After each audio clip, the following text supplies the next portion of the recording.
gotta talk about the crazy tech choices that we saw out of this weekend. Nothing fancy here, but make sure you guys smash the living crap out of that subscribe button so you guys don't miss out on more Oz content. So we gotta talk about the Nightmare Archfiends thing here. So if you watch the YCS breakdown this morning from me, you probably were like, oh my gosh, it's a Ubel player. Wait, what's Beatrice doing? What's the Archfiend Harris doing? Well, what ended up happening was you're playing the Nightmare Archfiends. We've seen Nightmare Archfiends showing up before, and I do believe that this combo was mentioned a very long time ago by the OCG, where you Nightmare Archfiends your opponent, hand them the 3 2,000 attack point monsters, and then you're able to transaction rollback banish for the trap card, and then the trap card, the Earthbound Immortal one that you have to attribute an Earthbound Immortal for the cost, by the way, it doesn't matter. You get to bypass that. You go ahead and transaction rollback it, and you get to pop for 6,000 damage for the attack points, but then all the Nightmare Archfiend monsters have this nice caveat of when they're all popped, you get an extra 800 damage for each one of them. So you're dealing 8,400 damage to your opponent for this massive blowout. Is this, do you need to rush out and buy a transaction rollback? No, because everybody and their mother thinks we're getting a ban list soon. Beatrice is the #1 target on this upcoming list. Does this combo work without Beatrice? Oh, absolutely not. All right, you have to have the Archfiend Harris search for the Nightmare Archfiends, so that's like the first combo, and then you have to have Beatrice drop the transaction rollback, and you have to have the Beatrice into the following turn drop the Earthbound Immortal trap card. You might think that playing some bricks out here might not be like, oh, maybe it's not worth it. I don't want to dedicate slots to this. That's fine, all right. But the thing here is when you're looking at this. Those bricks and that surprise factor turning Ubel suddenly into this FTK deck, that's very, very cool. That definitely changes a lot of the dynamics I think people are kind of expecting to see. So that gets the whole mention here. Emergency provisions. This was using the Whitewoods Runic deck. I talked about this a little bit because with the way that time rules currently function in the game, you have to, well, I guess besides having Hugin sit on your field infinitely, or not Hugin, Moonin sit on your field giving you 1,000 life points passively in between the turns, typically negated by skill drain, so that doesn't really matter all that much. Typically, in the case of this, something's going wrong, well, you can just go ahead and emergency provisions up, 3,000-4,000 life points. That's the other thing that's kind of stupid about the emergency provisions is, you can dead set all these bad runic cards, and then you can suddenly gain 3,000 life points, which in turn puts those bad spell cards into the graveyard, which means you can fountain them on back to the bottom of the deck to get you into resources to actually be able to play the game. That's, I think, the most important thing to kind of take away with all of this right now is Runic found a old card to make the deck a little bit more, I guess, consistent. But this was the Whitewoods Runic version that was playing this. I don't know if I would play this in regular Runic. It's cool that it does facilitate combo and help things out, but I feel like 1, Spooky Dogwood is infinitely better.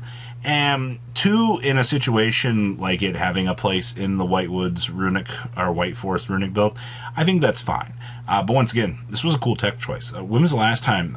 The last time I personally played Emergency Provisions, I remember playing it in Cookie Cutter. I would cite it for the Mirage of Nightmare to try to draw some free cards, emergency provision, in like the draw phase or something to make sure, you don't lose those pesky cards from the Mirage of Nightmare. It was a tech choice. It was a tech choice of the ages. Next up is the Sinister Necrom, a dusted gold thing that we started to see the Illusion deck start to develop. Now, you might not know this, and I really hope that you do know this out here. Being able to play a Dusted Gold in the Illusion deck is full Fien Smith combo, because what ends up happening is you make the Berthelmet fusion. The Berthelmet fusion is able to mill off the Sinister Necrom, and you banish a Sinister Necrom, which allows you to special summon an evil hero monster from the deck. And guess what? You get to put your Light Fiend monster on the field out here, which then gives you a consistent upgrade to your already, illusion pile. And I'll be honest with you, I'm not saying that Illusion is suddenly a tier 1 deck out here. Like, oh my gosh, this is crazy. Things are coming together. Things are nuts. No, it's not. The thing that you are getting out here is a huge, huge, huge consistency upgrade. Also, I mean, the Illusion community is already the biggest debates that I see this community dealing with are, do we play the Diablaze or do we not play the Diablaze? And thoughts on the Dark Barrier statue. Those are the most complicated decisions you have to do. Also, how big do you want the deck to be? You want to fall in... there are people trying to fall in Valbaz cards out here. I don't like that idea. I think, yeah, it's cool that you can go with that route, but going to more of the Illusion side of things, personally feels like it's a better choice in the decision-making for the deck, I feel like having more of that incorporation in there. But I guess, also sacking... a branded fusion to win you the game just kind of gets you to where you need to be. So I think that was a pretty big innovation, just to kind of see. I saw some extra regional reports talking about that. Fien Smith in general. So as we're on the advent of a ban list here, just looking at how Fien Smith itself has fundamentally changed the game. I'm not going to sit here and be like, Fien Smith has made the game fundamentally better, because it hasn't. But when you scrape off all of the bullshit that we've had to deal with Snake Eyes sticking around here, the Fien Smith deck, or the Fien Smith package, was meant to strengthen as many decks as it possibly could. Unfortunately, you're adding Beatrice into that equation, which in and itself is a problem because of the mill power that this card gives to these decks. It's really cool that, Yubel can drop down like a Lotus and be able to banish it and, do things with it. But the problem is you're on the Norden effect here. You're making the best deck that's already miles ahead of everyone else. Yeah, Norden added so much more consistency to the other decks, sure. But when the best deck in the room is now a mile ahead again with this, then, the other decks using Norden can't really capitalize on it. So that's kind of where all of our problems kind of return back to out here. I don't want to see the Fien Smith package get totally guttered. I think in terms of the way that the deck is, I think it has some pretty cool things. But I think the unintended results for this was it, without checking what needed to be checked, you created too many issues. So I know we're leaving this in the tech choices video because it really did open up the door to some really cool ideas. Robbie's justifying the package. He's a terrible person. No, I think that the Fien Smith package without Beatrice is okay. Minus Wave King Kaiser, but we'll have to talk about that for another day.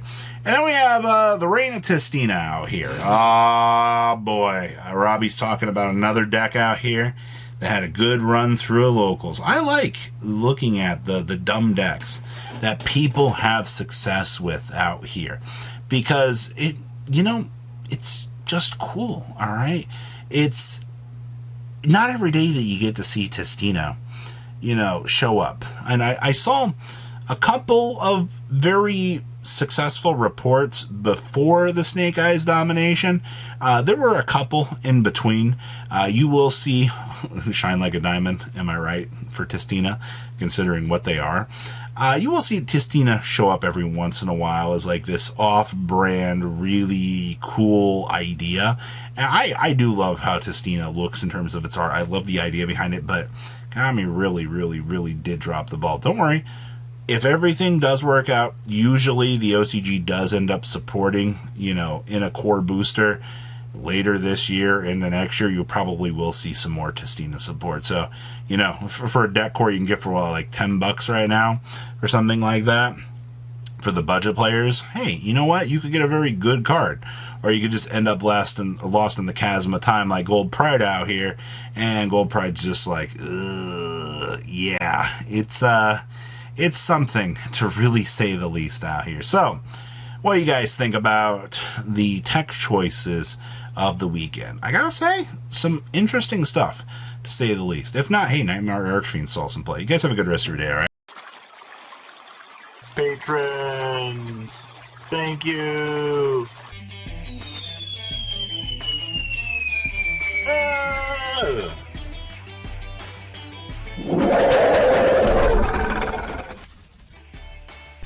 Thank you so much for watching. Check out these other videos.